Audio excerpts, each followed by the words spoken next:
আরে নামাজ ছেড়ে আর চলো না, আরে কোরআন ছেড়ে আর চলো না, নামাজ ছেড়ে আর চলো না, কোরআন ছেড়ে আর চলো না, মানো মিজান পাল্লা, এসো সবাই কোরআন ধরি যারা মানি আল্লাহ, এসো সবাই কোরআন ধরি যারা মানি আল্লাহ।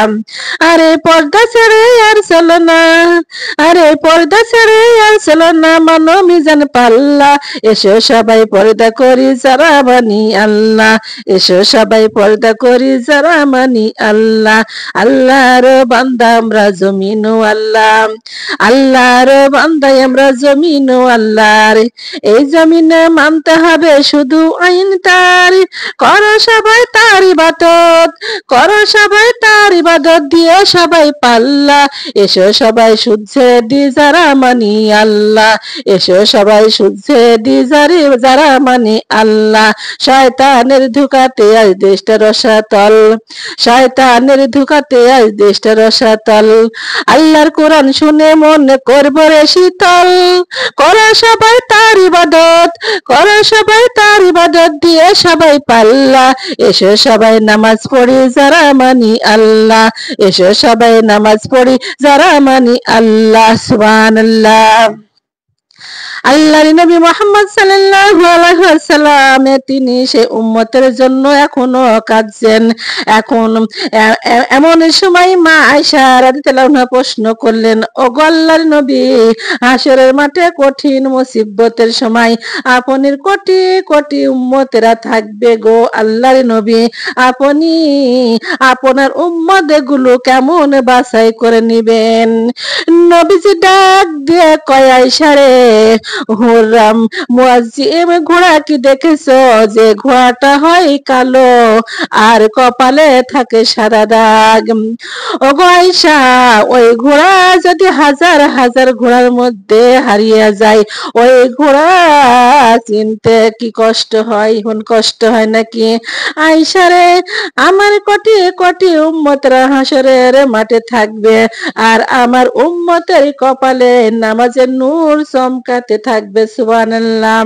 ও আমার মা বোনেরা, নামাজের নূর কেমনে পাবেন গো মা? আপনি যখন ওযু করবেন হাতের কবজি পর্যন্ত ধুতু করবেন আর বলবেন বিসমিল্লাহির রহমানির রহিম, আপনি মুখে পানি নিবেন বিসমিল্লাহির রহমানির রহিম, আল্লাহ ডাক দিয়ে কয়, আমার বান্দা যখন বিসমিল্লাহির রহমানির রহিম বলে ওযু করে হাতের মধ্যে পানি নেই, আমি আল্লাহ তখন হাতের সগরা গুনাহগুলো মাফ করে দিই। সুবহানাল্লাহ। আমার বান্দা যখন মুখে পানি নেই, আমি আল্লাহ মুখের সগরা গুনাহগুলো মাফ করে দিই। সুবহানাল্লাহ। আমার বান্দা যখন পায়ের মধ্যে পানি নেই, আমি আল্লাহ তখন পায়ের সগরা গুনাহগুলো মাফ করে দিই। আমার বান্দা যখন মাথা মাসক করে, তখন আমি আল্লাহ মাথার সগরা গুনাহগুলো মাফ করে দিই। সুবহানাল্লাহ। এইভাবে যখন আমার বান্দা বান্দি গুলো যায় নামাজের মধ্যে দাঁড়িয়ে যায়, 5 ওয়াক্ত নামাজ আদায় করে, সগরা গুনাহ থেকে আমি আল্লাহ আমার বান্দা সকল গুনাহগুলো মাফ করে দিই। নামাজ ছেড়ে কি জান্নাতে যাওয়া যাবে নাকি? নামাজ ছাড়া জান্নাতে যাওয়া যাবে না। আল্লাহর হুকুম গুলো মানতে হবে, আল্লাহর হুকুম মানতে হবে। রোজা রাখা কার হুকুম? আল্লাহর হুকুম।